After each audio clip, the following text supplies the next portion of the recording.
Next up is a product designed to keep you protected in the most active circumstances. Hi, Sharks. My name is Greg Demersion. I'm from New York City, and I'm seeking $150,000 for 10% equity stake in my company, Surfband Pro. I put on my sunscreen, I'll paddle out, a couple waves hit me, ocean turbulence, I'll fall a couple times. Next thing you know, my sunscreen is gone, and I end up burning out there. With Surfband Pro on your wrist, simply push the face, and sunscreen's gonna come out of here. How did that happen? Shut the front door. Whatever you're doing right now, stop what you're doing and give some super claps for super entrepreneur Greg. Woo! Welcome, Greg. How you doing today? I'm doing great, Joe.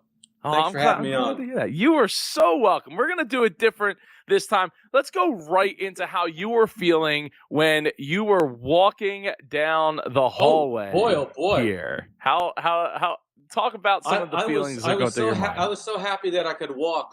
I'd wiped out about a month before, and I couldn't walk for 3 weeks.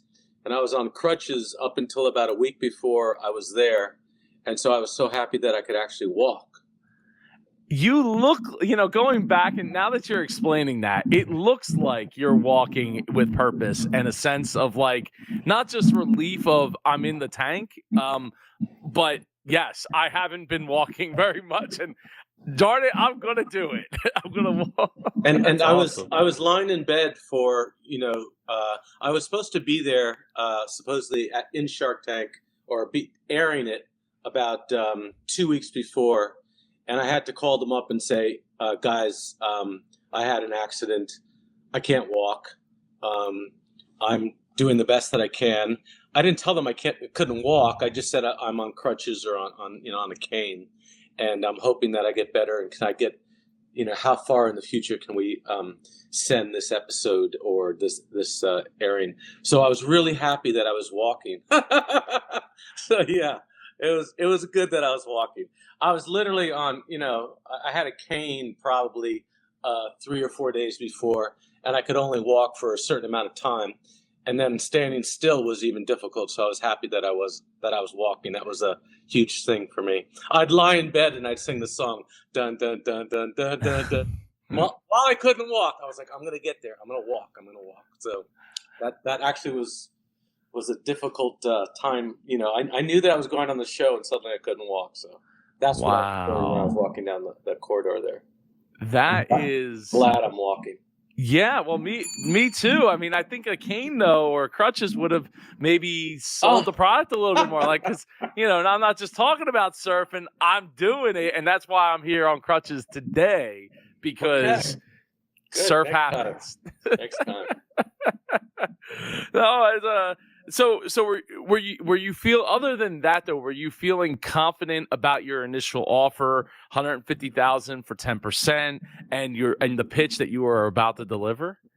No, I think that I was feeling very. The guys had taken me out of the studio or out of the back rooms that they were shuffling us around, and my producers had said, look, the Sharks are being very particular about what they're investing in right now, and though we believe in what you want to do and your ask, I think they use the word stingy. So I said, so they were literally taking me out into the studios in the alleys at Sony Studios and telling me this, and I didn't understand exactly what was going on at first, but suddenly I was going from what was the ask that I had going on for a few months, and it had everyone agreed upon, which was $250, and they said, let's bring it down to $150. And I was like, okay, I've rehearsed $250 so many times in my head. I hope I say it properly. And then I'm like, okay, it really doesn't matter. I mean, if you get a shark on board, thank God. At 150 here, 250, it doesn't really matter if you get a shark on board.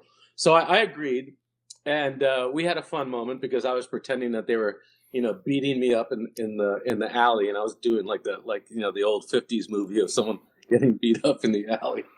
And so I'm walking down the corridor saying to myself, remember, 150, 150, 150.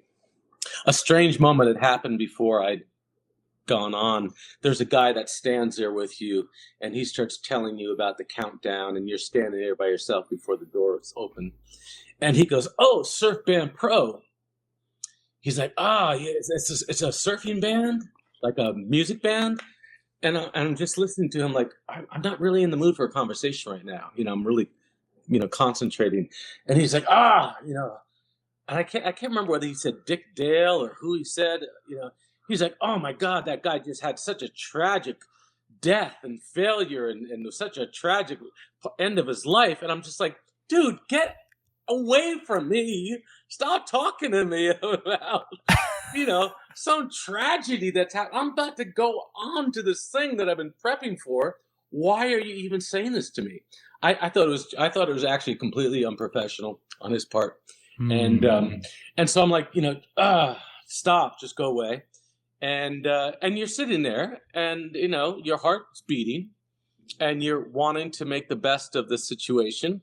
And that you are walking into the tank, and that doesn't always mean happy days, So you're ready, and they put you there. You're there for like 2 minutes, 3 minutes, like standing in front of the door before the door opens, right? And I wish the music was going. The music doesn't happen. There's no dun dun dun dun dun dun dun. I wish there was. That would have been a little bit more.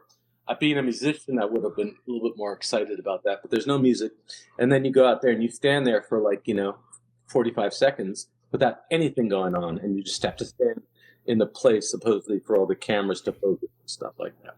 So that's what I was thinking at that moment. Why is this guy talking to me about this tragedy? And can I actually walk down the corridor? Yeah, and then stand there, right? Like, 'cause as you said, like the standing is also a problem, not just the right. the Have this walking. mark on the ground, and they had moved the rug for me because they wanted me to actually hit this, and they knew that it was going to go on the rug, and I was like, you guys really want me to stream this and because they're all about the close up, but we got to get the close up of this and all this stuff, right? Yeah, it makes sense. But they were like, okay, and then we want you to push it, and I was like, okay, well now I'm pushing it, and you're getting a exactly. They wanted to do this close up push thing, which I was like, after a while you become very that I understood to do. I mean, that was obvious, but I didn't necessarily think that I wanted to do the other part where they're gonna, and then they shoot the stream on the floor, the lotion on the floor. I was like, okay, that's what you guys want to do. But so they were all about me doing this in a particular setting and not moving to that. They and of course it gets laughs and they show that, and I'm like, didn't really think that was appropriate, But, no, I don't disagree. And there's no carpet here. I didn't even think about it until you mentioned about like carpet. And then I'm looking here and there ain't no carpet there. Right. So I think maybe one of the first times that Shark Tank didn't have a carpet. And I didn't even know that until I walked out, and all of a sudden the carpet's gone and there's this little tiny, spot on the. So there's a lot of stuff going on. You're backstage, you're being shuffled around. I could go on about the hours backstage and stuff like that. So it's really, yeah. Well, so quick side note before I go into my next question. I wonder if I've never heard anybody talk about a person talking to them right before like getting to walk down. I wonder if, I can't imagine nobody just happened to mention that to me, but I wonder if it was like intentional. I don't think so. Like I don't Billy, think so. go talk to this guy and just get him like his mind. Were you too wound up? He was just trying to be a nice guy. I said, oh, he's like, oh, what's the product? And somehow he just said, I said, oh, it's Surf Band Pro. Oh, is this like a band? Is this like music? Is this a surfing thing? And I was like, oh, no, I was just kind of in my world and not necessarily registering that he was even talking to me about a 60s surf band. And then he starts mentioning this guy and his tragic death. And I'm just like, I'm trying to focus here, man. Just go do your thing over there. Stop talking to me about tragic deaths of like musicians, how did you come up with your initial valuation of 250,000 for 10%, not the 150,000 that you changed it to? I knew that they were going to push me to a certain place, right? And I knew that I could. I knew that I was going to have to give away 20%, 30%. So I thought, why not start at 10? Let them, you know, strategize and bring it up to where they think it might be appropriate for them to be part of it. And the initial, I had been, let's just say that I was talking to a lot of different business advisors that were going on at the time, and there have been a lot of interesting talks with different companies and things like that going into it. And it just seemed to me that to do this properly, I would need a certain amount of money. And then I thought to myself, well, why not be, a person who recognizes that, if you have X amount and you can do, why just get by with something? Why not have a strategy that encapsulates a month, a year and a half, 2 years, and there's marketing and research and development and a lot of things that I felt would be really helpful to have the company become what it could become. And so my thoughts of setting that valuation were based on a little bit of a let's call it just throw the rock out there into the pond, so to speak, and see what happens with them. But there was a lot of talk with different people about what the valuation of the company was before, and it was going between 1 and 5 and 7 million, and so being a person who's I've really been someone I never expected myself to invent anything. I never strived to invent anything. That was not part of my world to create something in any shape or form. So I've been new to this whole process throughout, and so it's been something where I've been constantly learning, and to have all these financials and to have all these things that you have to have in place to get to the situation, and then you're suddenly potentially being on TV and you have to talk about it all. It's daunting. It's daunting. Well, yeah. Oh, absolutely. If it's not something that you really ever thought that would be you or you going out and doing that, that thing, it's got to be surreal to see it on TV, which we'll get to the watch party later on in the interview. But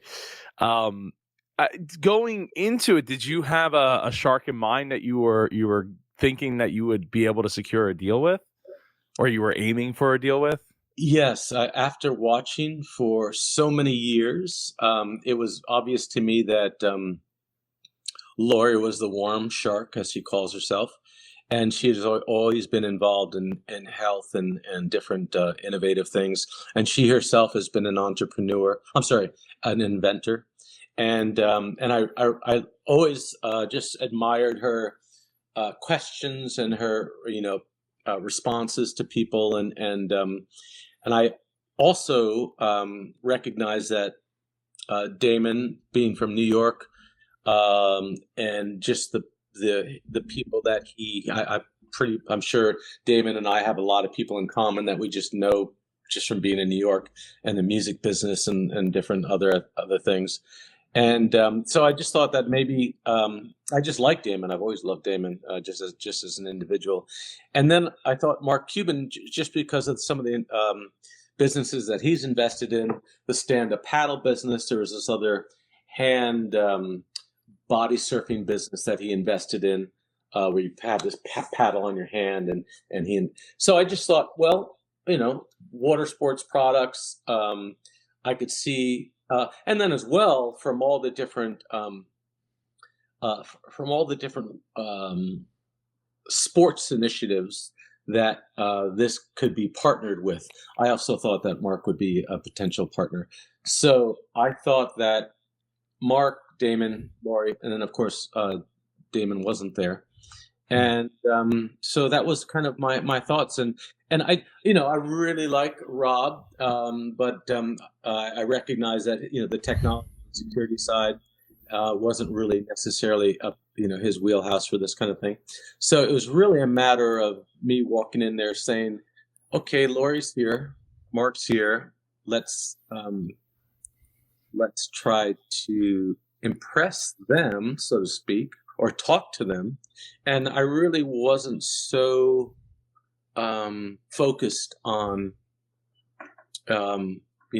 Mr. Terrible. I'm sorry, what's his name again? Mr. Wonderful. Okay. Mr. FTX. Mr. I'll take a check. Thanks. Yeah. And so I just thought to myself, as I got into the tank, I'm just going to be really just focusing on these guys, and I don't really care if someone goes out, right or wrong. That's kind of what I was thinking. But you walk in there, and it's really a minefield of nonstop questions. You kind of feel like you're being yelled at by children, in a kindergarten or something like that, because it's just like, brr, brr, and you're trying to have a conversation with one person, and then another person is saying something, and you're trying to finish your conversation, and another person is saying something, then another person, and you're trying to be, a CEO and be politically correct, so to speak, in expressing yourself to each and every person. But it becomes something where you're like standing there going, I did not expect this to be like this, because it doesn't appear that way on TV. It seems much more structured, where people have moments to talk and you reply, and that's not what happens at all. It's a whole different thing when you walk in there. It's like a rapid fire thing, and it gets edited. It calms down after 10 minutes or so, 15 minutes, and becomes a little bit more focused. But in the beginning, it's really erratic.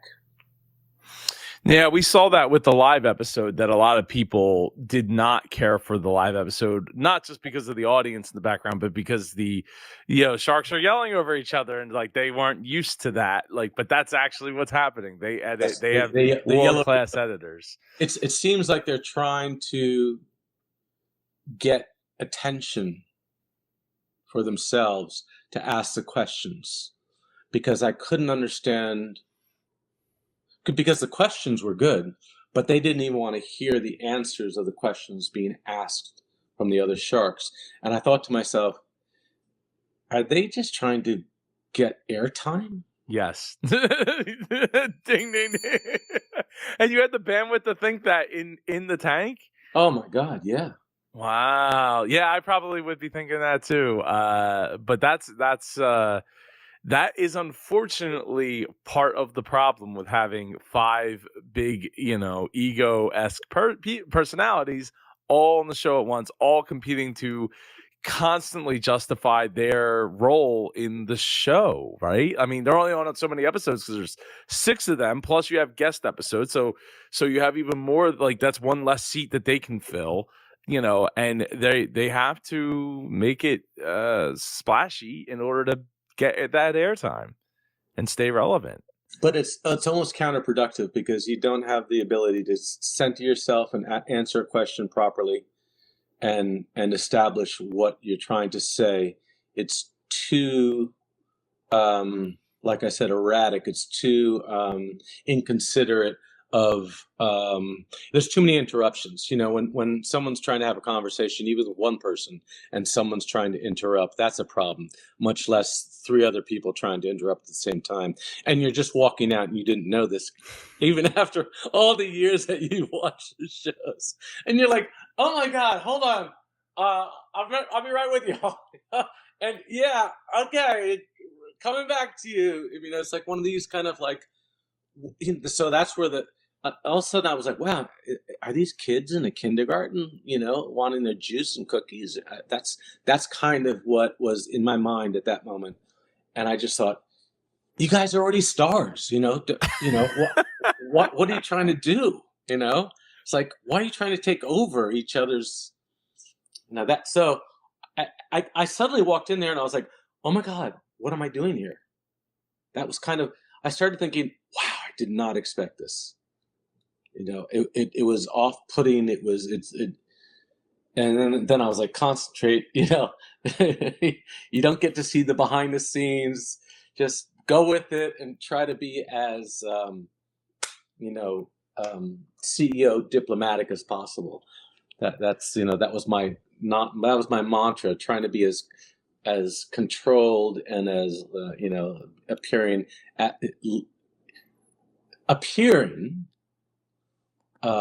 confident as I wanted to be. And I knew, I kept, even though they're asking me questions, I kept on thinking to myself, what is going on here? This is really not what I was expecting out of these adults, out of this situation. Out of these adults.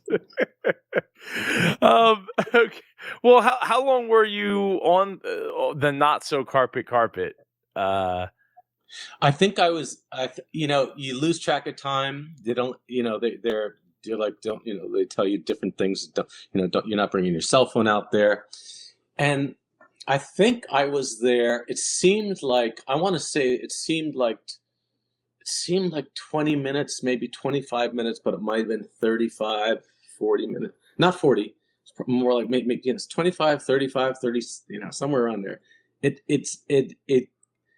It feels hyper, and there's of course the adrenaline is there, and I had been backstage for 6 hours. I didn't have much food to eat. I'm sorry, I didn't have any food to eat while I was there, and they constantly are telling you that you're going to go on, so you don't want to drink any water, and they are asking you if you have any allergies because there's going to be a big buffet. There's no buffet. There's like Kind bars and like pretzels, and there's water. And you're like, if I eat the pretzels, I'm going to need the water, and I don't want to drink the water because what am I going to do? Like, hey, everybody, gotta go. Yeah, just put your pants right on there. It'd be great TV. So I slept for 3 hours the night before. I had to get there at 6 o'clock in the morning. I got there at 5:45, after getting in an Uber at 5:15 or whatever it was. And then from 5:15 or, whatever until 12:30, I didn't have any food. So that's like 6 hours. No food, no water. And I was hallucinating when I got out there. I was like, the lights are really bright and, all the stuff was going on. And I was like, wow, this is challenging. I've been in a lot of physical situations before, and this is physically challenging. I thought I was going to have food. I thought I was going to have, some. They shuffle you around to these rooms, and so, the last room that I was in for 4 hours. There's no windows. It's just like a little back, stage thing, and I don't even know whether I was pacing or standing or sitting, but this is from, literally from, 6 o'clock, 6:30 in the morning until 12:30 that I went on. And it goes by really quick, of course, because you're so excited, And so there was a tremendous amount of physicality that went into me keeping my proverbial together. So when you were going through the the sharks, and the sharks started to go out. I mean, on TV they made it go like boom, boom, boom. Oh yeah, talk, boom, boom, and then that's it. I mean, obviously you said you were there for what, 25 to 30 minutes or so? Yeah, I might have been a little more than 30, just maybe a little over 30 minutes. I'm not really sure. So going through that process and going through it faster than, I mean, I think only one other person that's come here on the show has said something to the effect of I was out there for like 20 minutes, and I think they got a deal like very rapidly. Like it happened. It happened very quick on the show. It happened very comparatively speaking, which is usually about 45 minutes or so. Happened. So going through that, what was going through your mind as they started to go out like one and then, I mean, or was that edited? Like there was more space between that. Oh yeah, a lot of space. Barbara went out kind of immediately. Maybe I want to say within. What happened was I got out there, and they seemed to be very interested in it, in the product. And they were all very animated and interested. And Barbara suddenly said that her grandchildren put on their sunscreen, and they don't need to put it on again. And her 5-year-old, 6-year-old kids or whatever. And I thought to myself, okay, I'll move on, because I really didn't think that Barbara would be the appropriate partner for me. So I just let her say what she said, and I just was like, kind of, okay, good, out and move on. And then they were all very interested, and it wasn't to the point when at about, maybe I want to say 15-minute point, 17-minute point, somewhere around there in my mind, whatever, clock ticking. That's when they asked me how much the product has made, and we had only been manufacturing for a month. And we'd only had Ron John surf shops pick us up. And the order was only, 144. And then we'd had a couple of other orders on top of that, different surf shops out east or whatever. But they were only like, 20 or 40 each. So it was a very small amount. And the minute that they heard that there were so few people on board in terms of revenue or retail, that's the exact moment that they were just like, not interested. And at that moment I said to myself, that just turned everybody. They were like, oh. And I think it was edited on the show to seem like a lot more of a friendlier right. So some of those O's are not so friendly as we've seen in the past. So I just suddenly was like, wow. And I had initially, just to go back to the very beginnings of me getting to the point of being on the show, I had said to the producers, look, I haven't even started manufacturing yet. Shouldn't I be in a stable of people that would be waiting to get on the show in the future when I've started making some money? And they're like, no, that's, it's fine. We really love the product. We want you to be on, and the prototype thing. And even, whatever you've got, people have shown on, come on with a napkin, and it's, a drawing, and it's really fine. And I was like, my instincts were like, And then I thought to myself, you might not have this opportunity again. So why not go for it? Get the opportunity to possibly be on the show, whether, triumph or failure, whatever it was going to be. But at least you have that opportunity now and take it. So then at that moment when I was on the show, and I felt like the minute that I told them that I just started manufacturing and we'd only sold a couple, and then Mark's like, a couple is having 2, and I'm like, 200. And that was the exact moment where they all just said, we're not interested. And I just thought to myself, isn't this about the product? Is this show about, how much I've made? Or is this about the future of a product that could be interesting and innovative and helpful for people in the world? And at that moment, I was like, wow, these guys aren't even interested in the product anymore. It's just about what they're trying to make out of it. And at that moment, I was like, wow, this is really, tearing apart at my core of being in this moment right here to express to them how beneficial this product can be to the health initiatives around the world. We've partnered with United to Beat Malaria, which is a United Nations foundation,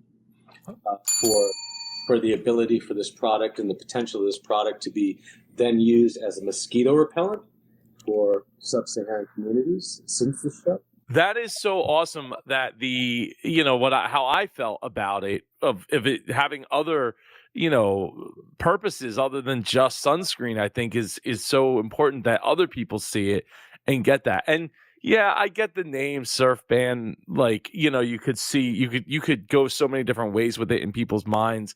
The Surf Band. I mean, I'll be honest. When I first saw it on one of the sites that I used to find out what products are going to be on Shark Tank prior to the episode airing, I was like, oh, is this like some kind of like dedicated surf watch, like an Apple Watch type of thing that, calculates the waves, or I don't know, something specific to that. I was not expecting, because I don't look too deep into the products. I just look at like what's coming up. And I was not expecting it to get, deliver sunscreen, which I think those things, especially not just the sunscreen, but the mosquito repellent, and having it on your wrist is such a great reminder for people to like constantly, reapply. And Barbara's take on like, well, I put it on once and that's enough. Like, yeah, it's enough that they're not sweating or like in the pool, in and out of the pool, or the out of the ocean or the lake or whatever, where it's like, over time wearing away or being sweated off. And I think that, it's a shame that they didn't see that opportunity for it as a delivery device, not just sunscreen. For the big picture. I mean, I could see that even for like hand sanitizer for like, nurses like could wear it and have it like right there. Right. And things like that. That's how it started, as a sanitizer. Oh, gee. Oh, wow. There you go. I'd said to myself, I'm so tired of sanitizing. I'm sanitizing every time I get out of the store or pick up something or whatever I'm doing. I said to myself one night, I was actually sitting right here, and I said to myself, how could I have magically sanitized my hands in the air without touching anything? Because, of course, if you have something on your hands and you go in your pocket, that will stay in your pocket, or in your bag, that'll stay in your bag. Cross-contamination. So I said to myself, you can't sanitize your hands in the air, Greg. That's nuts. And then I said, well, what if I had something on my wrist? I mean, just kind of, and then I was like, well, what if the thing on your wrist could actually, you could push it and then you'd get sanitizer in your hand. And of course, I have lotion in here right now, of course, right? So then I was like, well, what if it worked like that, And you just push the thing, and next thing you know, you got your sanitizer in there. And I said, how would you make something like that? And is it out there in the world already? And so I hired a forensic lawyer, patent lawyer, and I started going down the road of 3D printing, but the replication process and the cost was way too much. And the next thing I know, I learned about injection molding. And then I brought this idea to, I spoke on Shark Tank, to a nonstop, a great injection molding specialist around the world. And each and every one of them said, you can't do it. Put a bottle on your wrist, call it a day. It's not possible. And I just didn't believe them. And there were a lot of reasons why they were almost right. And there were a lot of challenges to creating something like this. The cap that I created, that, you can put your in, the cap itself was based on, I think I said this on the show, was based on an annular seal. An annular seal is what holds a pen down. That's the seal around a pen or seals. Then I created an annular seal on that. But then the real trick was, and they didn't even talk about this on Shark Tank, the real trick was, how do you make something come out? That's my cat back there. How do you make something come out in the middle of, or in a valve, and have it also breathe And let me take this out of here and show you real quick. You might be able to see all these little. You can't see it. That's got to be pixelated. Hold on. You might be able to see it now. I'm taking the valve out here, and you'll be able to see this a little bit. Oh, better. I see. Oh, I saw holes in it now. You see those holes? Yeah. Those holes. No one wanted to help me with those holes anywhere around the world, and those holes react to a valve. I don't make the valve, but what I recognized was if I create the ability for those holes to breathe around the valve, then then this contraption, this whole reservoir, is going to be able to push and is going to be able to be pushed down and breathe with the actual valve in it, which is this tiny little thing here. Wow. So I was able to spend during COVID a few months trying to figure out the configuration of those holes. And you're starting with nothing. You're starting with how big are the holes? How many holes are there? Where are they? So there's a constant factor of leaking or not even working at all that went into it. And I just didn't believe that the injection molding specialists knew what they were talking about. I just thought to myself, I feel like I'm going to be able to do this, and I didn't really know why I felt like I was going to be able to do it, but I just felt like if I just spent my time figuring it out, then I'll do it. Hold on, let the cat. Come on. No problem. Here you go.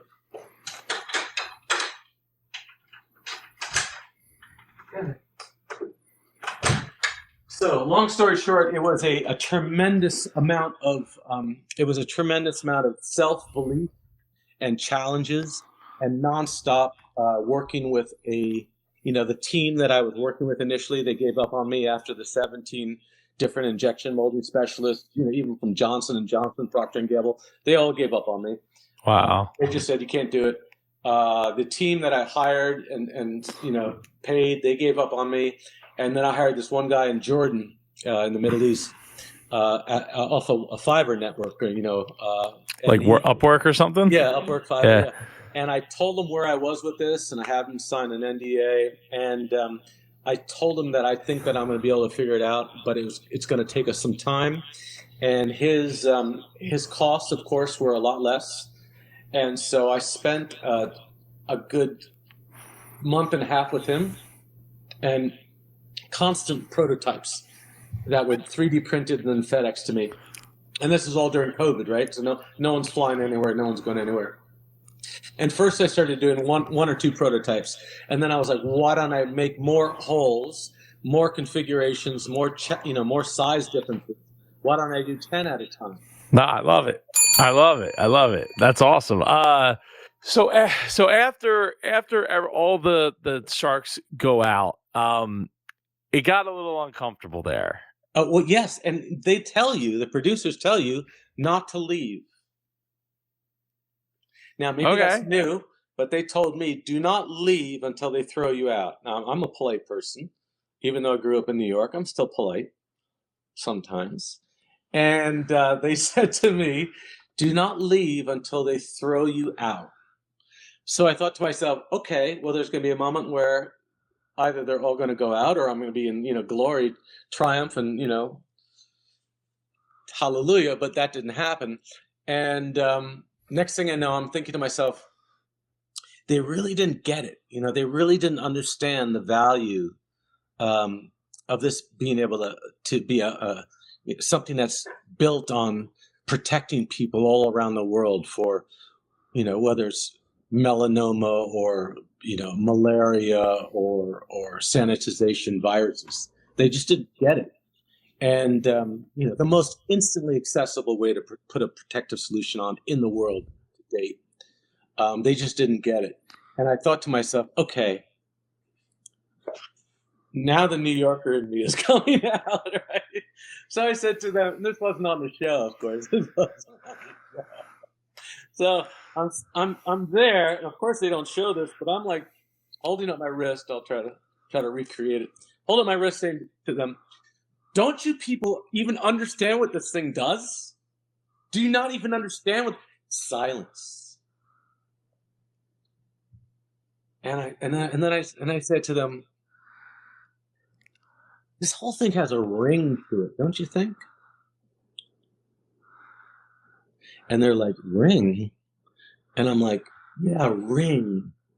Does that have like a kind of a ring to it? And I was referring to the Ring doorbell. But that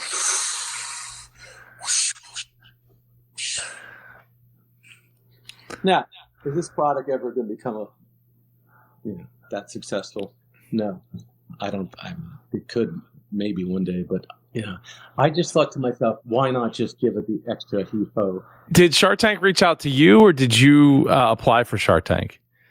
I saw Barbara Corcoran on LinkedIn, and she said, "Hey, we're looking for season 14 contestants or entrepreneurs or whatever." And right next to the LinkedIn post, it said 3M, which meant 3 minutes. That had just been on there for 3 minutes. Right? So I was like, "Oh, I'm writing." I was like, and then I was like, "Well, what would be the most appropriate way to address them?" Well, I just thought just short and quick. And then that was on a Wednesday, and they called me on Friday. No, wow. They emailed me on Friday, and then I had a call with them on the following Tuesday, and they said, we like the sunscreen idea. We don't want to have anything to do with the sanitization stuff. And I was like, well, it's going to come out because that's going to be the history of the product. So how can you, but I was like, you know what? I'm going to play the game that they want me to be part of. And you recognize that as you become a Shark Tank contestant, you become more, you start becoming more of the person that's wanting to fulfill the obligations of the big conglomerate that's going to be putting you on TV. And whether that's good or not, depending on where you are in the world and what your product is, so be it. Did you, so once you left the tank, how did you go about your business after that, getting your business prepared for potentially getting to air on Shark Tank? You leave defeated. You got one or two of your little display posters. You're fitting into the Uber. And you're like, oh my God, what the just happened? Being someone who did not get a shark. And, it's interesting,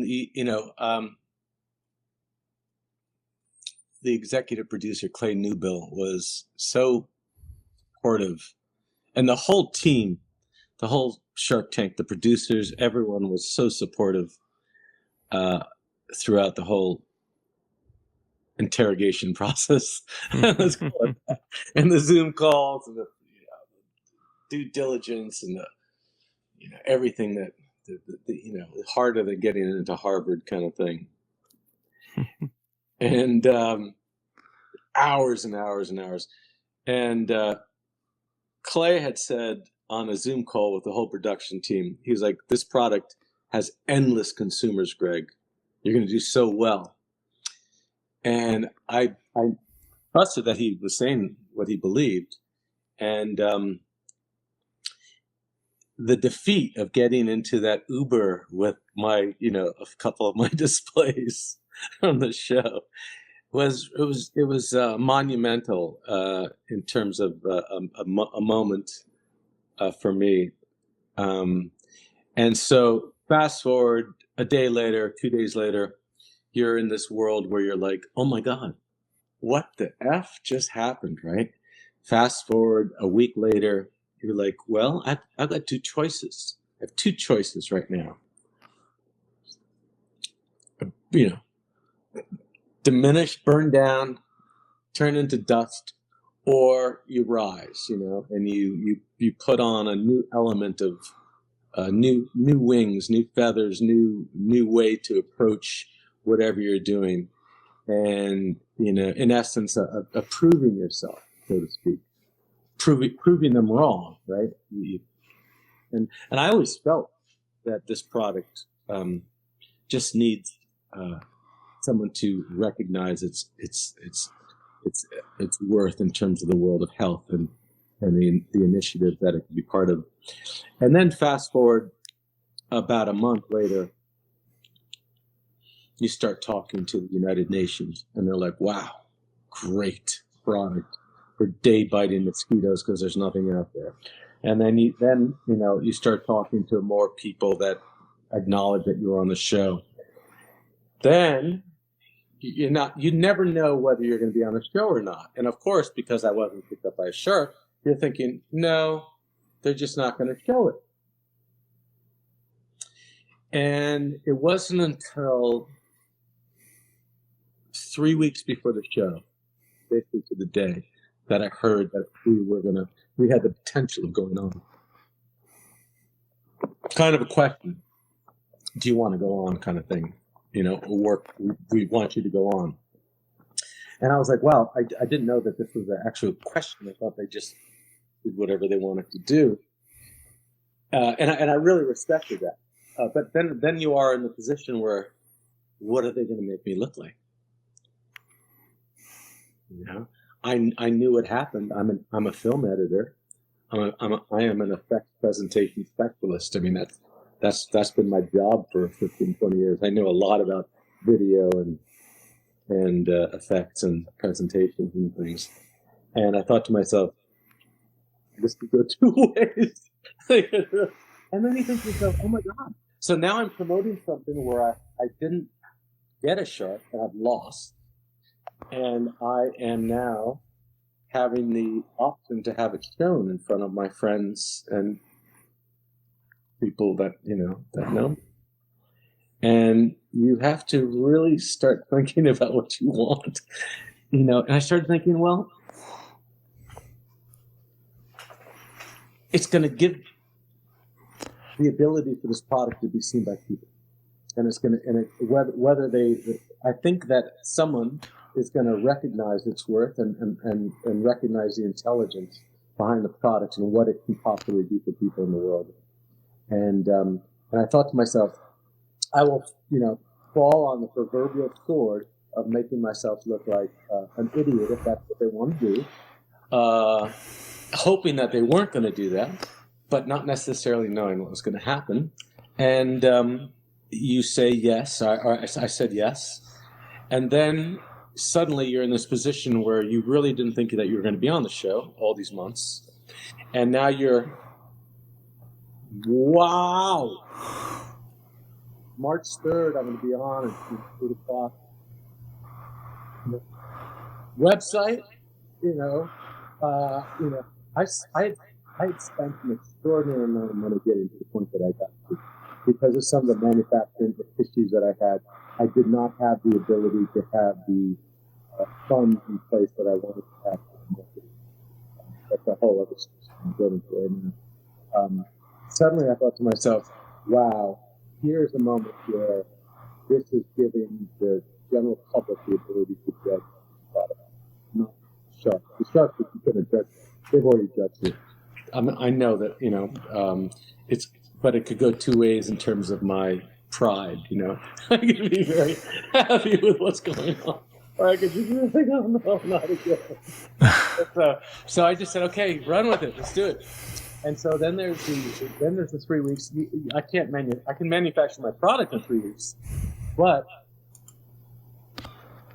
you're in this situation where you are talking to people and you say, I'm going to be on Shark Tank, and you're redoing the website. You're preparing the websites for the hit. You're recognizing what inventory you have. You're trying to make sure that everything can get out in time. You're then trying to provide people the option to not purchase the product, but also be on a pre-order thing or purchase a back order kind of thing. And so there's all these things that go into it within 3 weeks. And at the same time, all the stuff with the United Nations was going on. And some other interesting, very well-known people in the music business who are potentially joining us for the United Nations project. Not to be named yet, but very, very well-known Grammy Award-winning people. And so all these things are going on in terms of discussions and things. and you're like, wow, we're going on. And then you put on the TV and you go, and you say to yourself, So did you end up having a watch party? no, just me and my girlfriend. Oh, okay. All 'Cause right. I didn't know it was going to look like, Oh, that's I a fair. I had a watch party. Last time I was on TV was 1985. I was on the MTV Basement Tapes. I had created a video for MTV, and I won the best amateur video competition with Frank Zappa and Martha Quinn as the host. Whoa, that's Dating awesome. myself. Hey, And, that's pretty awesome. And I had a watch party for that, and we won. And that turned into a contract with Atlantic Records. That's a whole other story. But no, I did not have a watch party. Just me and my girlfriend, just watching with a couple glasses in hand and kind of going, it's going to be what it is. So let's just take it as it comes. What how did you kind of come across my video? Oh, I think it was a friend of mine had sent me a link a couple days after, and he said, "Hey, this great guy, you." Oh, Yeah, he's like this great guy is saying such wonderful things about you, and I was like, oh, okay, great, and so he sent me the link, and I watched it, and I was like, wow, this, I thought to myself, he really gets it and he understands it, and I loved how you were following and reviewing as it was going on. And I love that you didn't, you had questions, how much does this hold, and other questions of just things that you were saying during the video. Like, I don't remember exactly here, but I just thought to myself, this guy's really really fun and really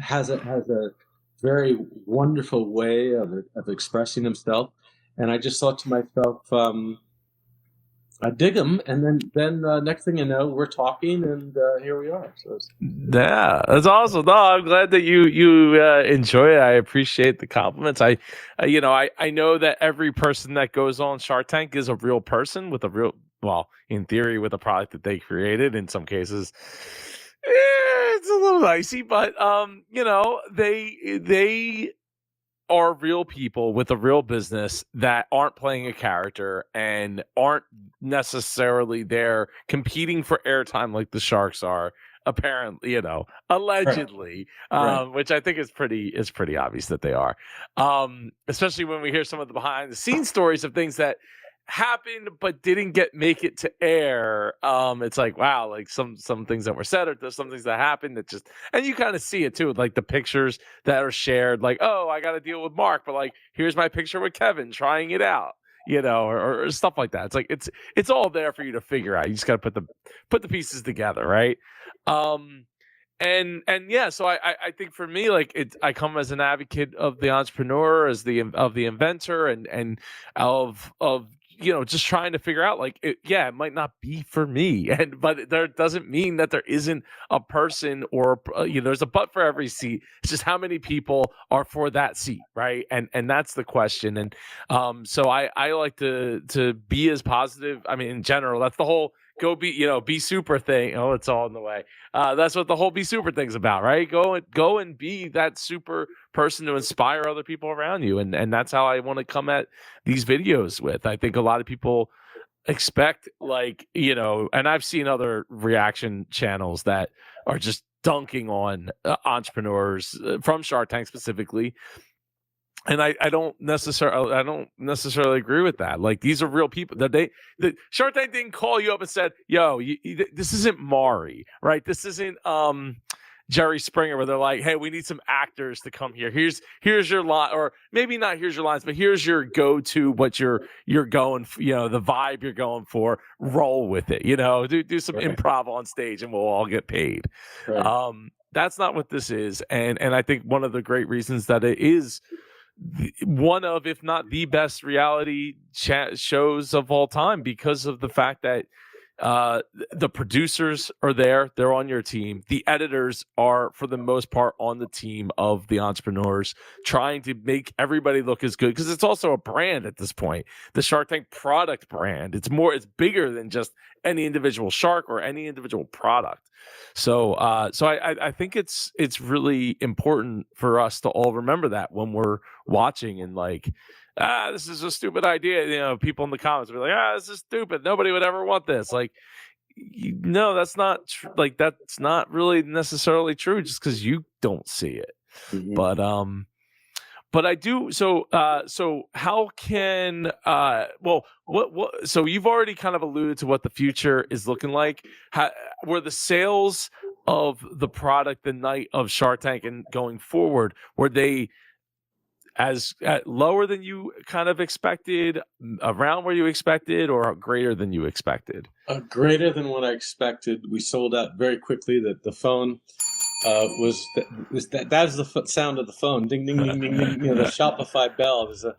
When you put in the Shopify app, it rings when you have a purchase, and it was going ding ding ding ding ding ding ding ding ding. My girlfriend was like, "What is that?" And I was like, "That's the purchases," and she's like, "What?"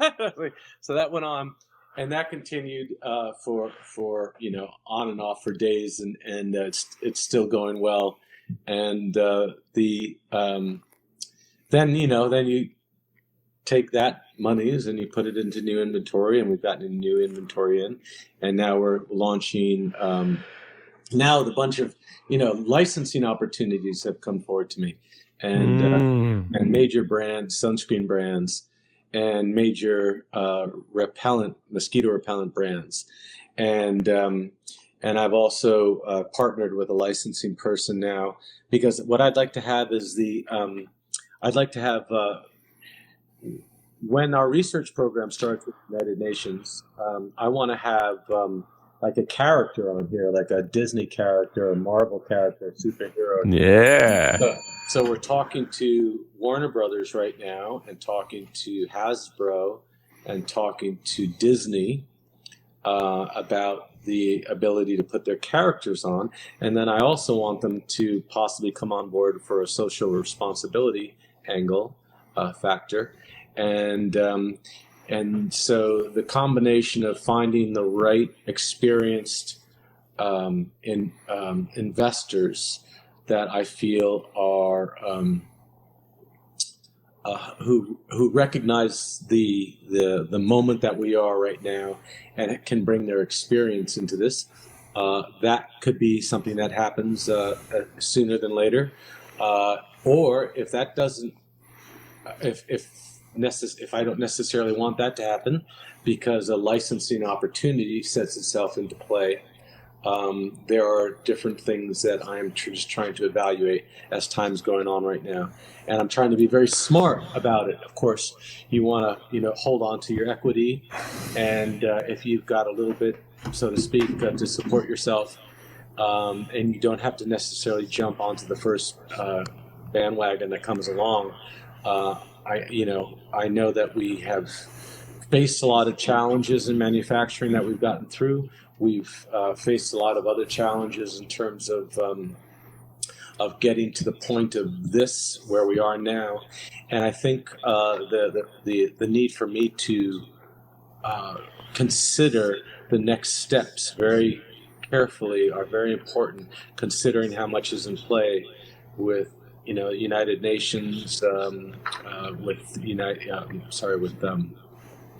American Nurses Association, and the Melanoma Research Alliance. So there's a lot of interesting little bits and pieces. So I'm trying to be very patient with let's just say this. I'm excited, and everyone around me, my team around me, is like, just we're going to figure this out. Let's make the right decisions, and there's no need to rush at the moment. But I really do recognize that this product is something that provides protection for people around the world for the various challenges that they have, and I see that in their responses from me, and I see that from when the challenges are pivotal to being healthy or not. And so it's really important for me to recognize these health initiatives that we are targeting, and to try to make the best steps and foot forward, so to speak, to help these people. And that's what the Indiegogo campaign is going to do right now, is to try to provide a platform for people to donate to start the research program. The manufacturing of the smaller version, which I have somewhere around here, let's call it the junior version. And also then I'm interested to see, I have a meeting with the American Nurses Association on Friday, and the melanoma stuff is going on already. So it's going to be interesting. You know, there are 247 million people that got malaria in the last year. That's the stuff that debilitated. 600,000 people died of malaria last year. And that's a lot of children and pregnant women and refugees. Now, the idea of the research program is to create a program that hands these out in the local communities where you're wearing them, and then the exponential distribution factor of someone wearing it, putting it on themselves, mosquito repellent, bringing it to them, bringing it to their friends and family and loved ones. I'm really looking forward to that to happen. Like I said, the UN is already introducing me to some of their partners. Bands are already out in Ghana right now. The next step is because the UN's the big boy, right? They're the big guys. And they're like, we want to prove this first, and I completely understand that. So the idea is to get a research program going on that starts to prove the efficacy. And what I was going back in the beginning of having characters on here would be the compliance, so to speak, of children wanting to wear them more because a character is on there and they think it's cool, as opposed to understanding what malaria is about. So all that kind of licensing and all these opportunities are kind of popping up. We're talking to a great organic repellent a company in Europe right now, and they've created a new organic repellent. And I love the idea of organic repellents, you know.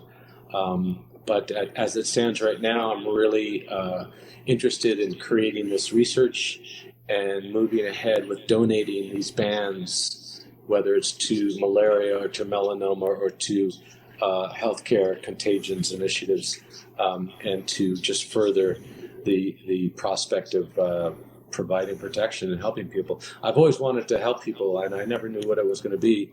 And I'm happy that it's much more than. I always thought it was going to be music. I've been a musician all my life, but I think that this is with warmer climates, more mosquitoes are traveling north, and that means more potential disasters for different societies in terms of malaria.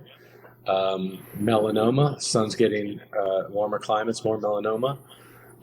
Who knows where the next virus is going to hit? I'm not a doomsday kind of person, but being prepared is also a good thing.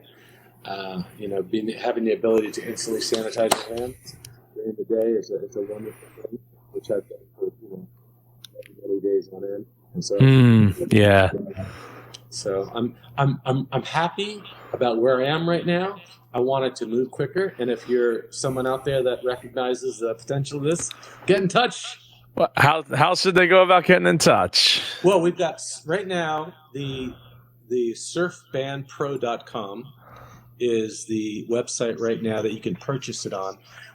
Our name started out as wearspray.com, wear spray it, and we might be going back to that name as a general all-purpose, multi-purpose kind of name for the product. And that's the right there. That's the United to Beat Malaria link. If you click on that, you could donate right now, and that's kind of our beginning of our connectivity. But it might go back to wearspray.com and everything under the umbrella of wearspray.com. I got to say, being someone who's new to all this manufacturing, marketing, having never have done this, you try to decide things, and you try to figure out things, and people either steer you in the right direction or ask you the right questions, and you think about them, and it's a lot of challenges to create a new innovative product that no one's ever necessarily done in this way. Because it's instantly refillable with no secondary device.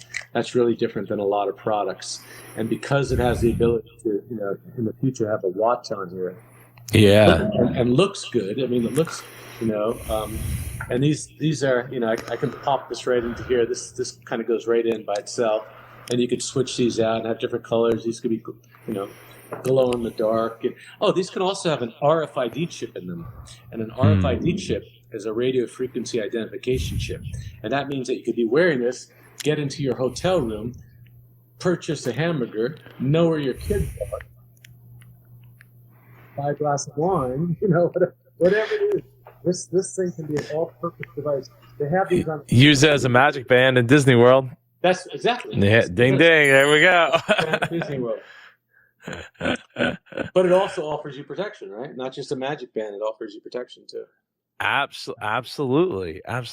So, Greg, thank you so much for taking the time to come on the show today. I really appreciate it. It's been so enlightening on so many levels to walk through the mindset of somebody that I've always wanted to go on Shark Tank but never wanted to create a product, to creating the product, to getting to go on Shark Tank, to having your hopes and dreams of how that would go kind of crushed, to making in my opinion, the right decision for getting to air and to get it out there and let people see it. The Sharks don't always get it right. They're humans too, just like everybody else. They don't have, just because they got hundreds of millions to billions of dollars does not make them superhuman to be able to see and understand everything that comes across their plate.